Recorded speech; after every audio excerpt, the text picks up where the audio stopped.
بسم اللہ الرحمن الرحیم۔ اللہ تعالیٰ کا قرب وہ عظیم ترین نعمت ہے کہ جس کو بتانا زبان و بیان کی حدود سے بہت باہر ہے۔ اللہ رب العزت کا قرب وہ منفرد صنف ہے کہ جو کسی آنکھ نے دیکھی اور نہ کسی کان نے سنی اور نہ کسی کے ذہن میں اس کا تصور آیا۔ اللہ تعالیٰ کا قرب و وصال دراصل تمام عبادتوں، تمام ریاضتوں، تمام اذکار و افکار کا وہ حاصل ہے جو جزا اور سزا کے تصور سے بھی آگے کی چیز ہے۔ اللہ تعالیٰ کا قرب و وصال وہ لطف ہے کہ جس کے بعد جنت کی آسائشیں بھی بے مزہ ہو جاتی ہیں، اور اس لطف کو کوئی تکلیف، دکھ، درد اور الم بھی کم نہیں کر سکتا۔ اور تمام عبادتوں میں سے روزہ وہ عبادت ہے کہ جس کے کامل ہونے سے یہ نعمت عظمیٰ حاصل ہوتی ہے۔ تمام عبادات، تمام ریاضات کا حاصل جنت کی راحتیں اور آسائش ہیں، لیکن روزہ کامل ہونے پر قرب الہی پر منتج ہوتا ہے۔ اس امر کی بہترین وضاحت حدیث شریف میں یوں رقم ابو ہریرہ روایت کرتے ہیں کہ رسول اللہ صلی اللہ علیہ وآلہ وسلم نے فرمایا، اللہ تعالیٰ نے فرمایا کہ انسان کے ہر عمل کا بدلہ ہے مگر روزہ، کہ وہ خاص میرے لیے ہے اور میں ہی اس کا بدلہ دوں گا۔ روزہ گناہوں کے خلاف ڈھال ہے۔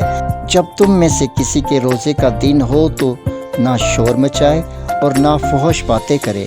اگر کوئی شخص اس روزے دار سے جھگڑا کرے یا گالم گلوچ کرے تو کہہ دے کہ میں روزہ دار آدمی ہوں، اور قسم ہے اس ذات کی جس کے قبضہ قدرت میں محمد صلی اللہ علیہ وآلہ وسلم کی جان ہے، روزے دار کے منہ کی بو اللہ تعالیٰ کے ہاں مشک کی خوشبو سے زیادہ بہتر ہے۔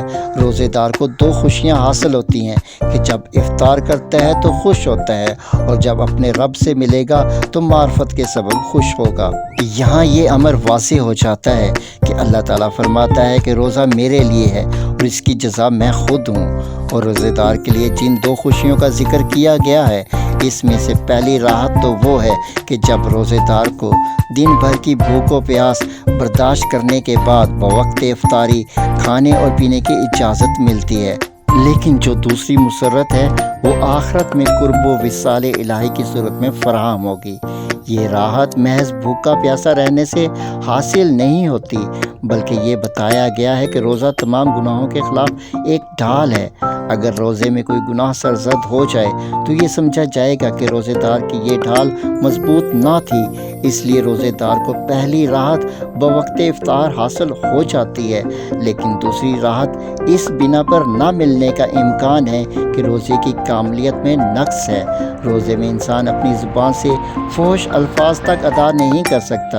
اگر کسی وجہ سے کوئی دوسرا انسان روزے دار سے گالم گلوچ کرتا ہے، روزے دار کو سخت سست کہتا ہے، تب بھی روزے دار کو یہ اجازت نہیں ہے کہ وہ اس بد کلامی کا جواب بد کلامی میں دے۔ اگر سامنے والا حد سے بھی گزر جائے تب بھی روزے دار کو صرف یہ اجازت ہے کہ وہ اسے یہ کہے کہ میں روزے دار ہوں اور میں تمہیں جواب دینے سے قاصر ہوں۔ رمضان شریف میں ہم رمضان شریف کے بارے میں معلومات فراہم کرنے کا ایک نیا سلسلہ شروع کر رہے ہیں۔ اس کے ساتھ ساتھ رمضان کی فضیلت اور رمضان شریف کی اہمیت بھی ساتھ ساتھ بیان ہوگی۔